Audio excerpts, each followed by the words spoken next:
Hi friends, welcome back to my channel. ఈరోజు వచ్చేసి మనమైతే ఎగ్ ఫ్రైడ్ రైస్ వచ్చేసి ఈజీగా రెస్టారెంట్ స్టైల్లో చేసుకున్నాం. ఫస్ట్గా ఎగ్ని అయితే మనం అలా బాగా కలుపుకోవాలి. సో ఇప్పుడు మనమైతే ఉల్లిపాయలు పచ్చిమిరపకాయలు వేసుకోవాలి. సో ఉల్లిపాయ పచ్చిమిరపకాయలు వేసుకోవాలి. సో మనమైతే ముందే ఎగ్ వేసినప్పుడు లైట్గా వేయించుకోవాలి. ఎందుకంటే ఎక్కువగా వేయించుకుంటే రైస్ వైపు ఉండాలి కదా, మాడిపోతుంది. సో రెస్టారెంట్ స్టైల్లో అయితే మనం ఇప్పుడు చేసుకోబోతున్నాం.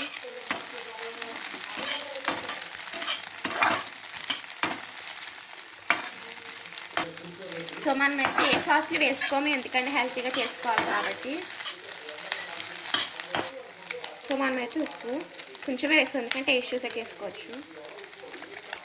సో కొంచెం పసుపు, మనం పసుపు ఎక్కువ వేసుకుంటే కలర్ బాగా వస్తుంది. సో మనమైతే కారం అయితే వేసుకున్నాం. సో మనం కారం అయితే ఎక్కువ వేసుకోకూడదు, ఎందుకంటే గరం మసాలా వేస్తాం కాబట్టి. ఇంకా కలిపేసుకోవాలి.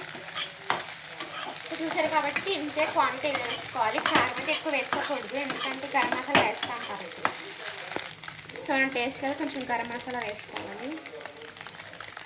నెక్స్ట్ మనం వచ్చేసి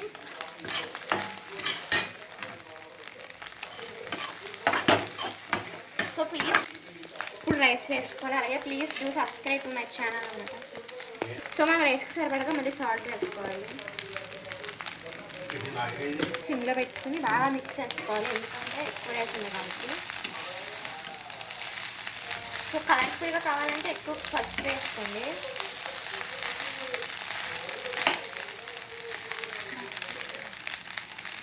సో ఫైనల్గా అయితే ఇలా వచ్చింది. ఎందుకు కలర్ఫుల్గా మేమైతే కలర్ ఎక్కువ పెట్టలేదు, ఎందుకంటే పసుపు వేస్తే అంత కలర్ఫుల్ అయితే నాకు నచ్చదు. సో చూసారు కదా,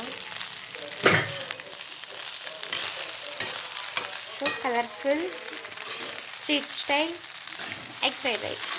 సో ఫైనల్ లుక్ అయితే మా ఫ్రైడ్ రైస్ ఇలా ఉందన్నమాట. సో ఆనియన్స్తో అవకొట్టేసాం. ఎలా ఉందో సబ్స్క్రైబ్ చేసుకోండి.